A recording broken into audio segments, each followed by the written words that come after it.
અને એ ઠાકોરજી આજે કહી રહ્યા છે, ઉદ્ધવ શું એ વ્રજ એકવાર જાતો ખબર પડે શું મારી માં યશોદા એનો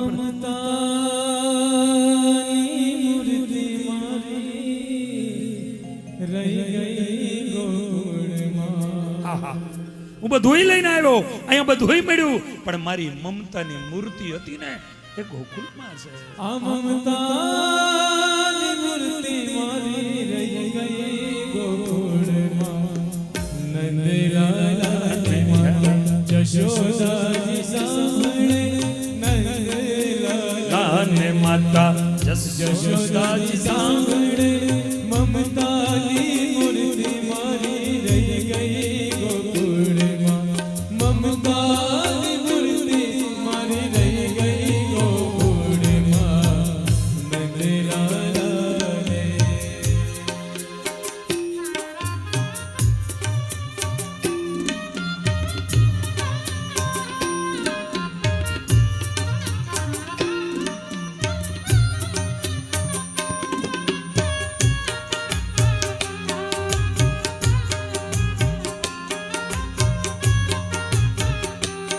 જય હો.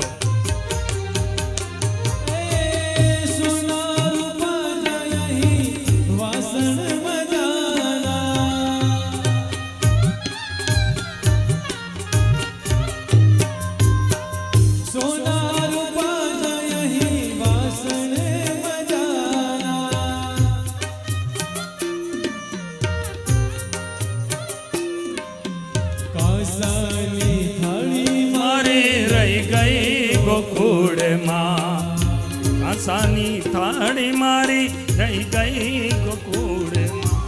કાંસાની થાળી મારી રહી ગઈ ગોકુળમાં.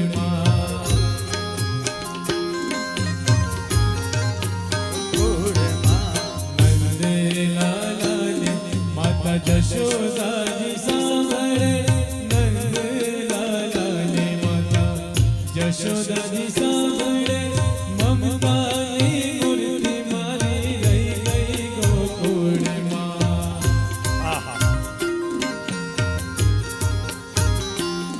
આજ ઉદ્ધવજી ઉપદેશ આપી રહ્યા, અરે આ સગુન, આ સંબંધ ને આ બધી માયા કહેવાય, આમાં ન રહેવાય. ભગવાન કે મમતા શું, આને કાં ખબર?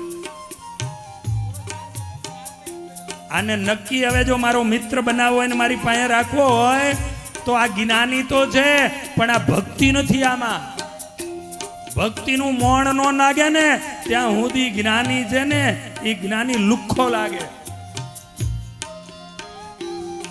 હા, એ ભક્તિનું મોણ પડવું જોઈએ. એમાં શાકમાં બધા મસાલા નાખ્યા હોય પણ મીઠા વગેરેનો કોઈ સ્વાદ નહીં. એ ભક્તિ છે આધ્યાત્મિક દુનિયામાં. એ સાધુ સંતોની પાસે રહેવું, ભગવાનની નજીક રહેવું, એના સખા થઈને રહેવું.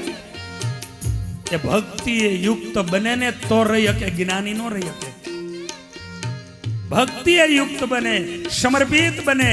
ભગવાને વિચાર કર્યો આને ભક્તિની દીક્ષા અપાવવી પડશે, અને માટે આને ગોપીઓ પાસે શું ગોપીઓ એ સમજાવવા નહીં, અને અહીંયા મોકલવો પડશે. હા, વિચારજો તમે. બ્રહ્માનંદ સ્વામીને એક દ્રષ્ટિએ સહજાનંદ સ્વામીએ લાડુદાનને જોયા અને તેથી નક્કી કર્યું કે આ શીઘ્ર કવિ, આ જ્ઞાની પુરુષ, પણ આને મારો સખા બનાવવો છે. પણ તે પહેલા આને ભક્તિની દીક્ષા આપવી પડે, અને ભક્તિની દીક્ષા આપવા માટે એને જીવુબા ને લાડુબાની પાસે સ્વામિનારાયણ ભગવાને મોકલાતા લાડુદાનને કે આ બે લગ્ન કરવાની ના પાડે છે, સમજાય આવો. અરે એ તો ચપટીનું કામ. અને એ સમજાવા ગયા અને પોતે એના રંગે રંગીને આવ્યા. અને એ ભક્તિનો રંગ લાગ્યો ત્યારે સ્વામિનારાયણે એ 3,000 સંતોમાં પોતાના મિત્ર કોઈને બનાયા હોય, સખા કોઈને બનાયા હોય તો બ્રહ્માનંદ સ્વામીને બનાયા છે. એ મારા ને તમારા આદ્ય ગુરુ છે. મમતાની મૂર્તિ.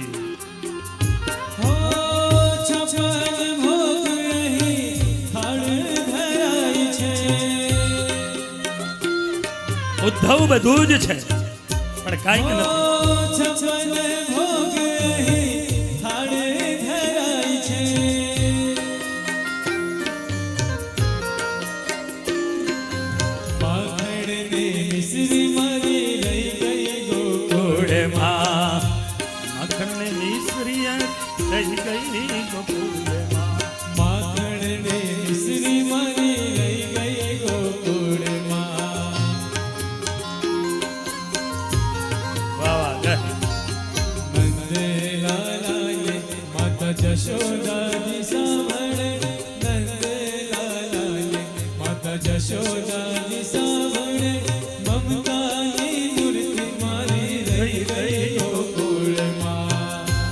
અને આજ ઉદ્ધવજીને કીધું છે, ઉદ્ધવ તું જરા એને મારો સંદેશ, અરે આ ગામના લોકોને મારે સમજાવવા, એક કામ કર, સમજાય નહીં તો મારો સંદેશો તો આપી આય.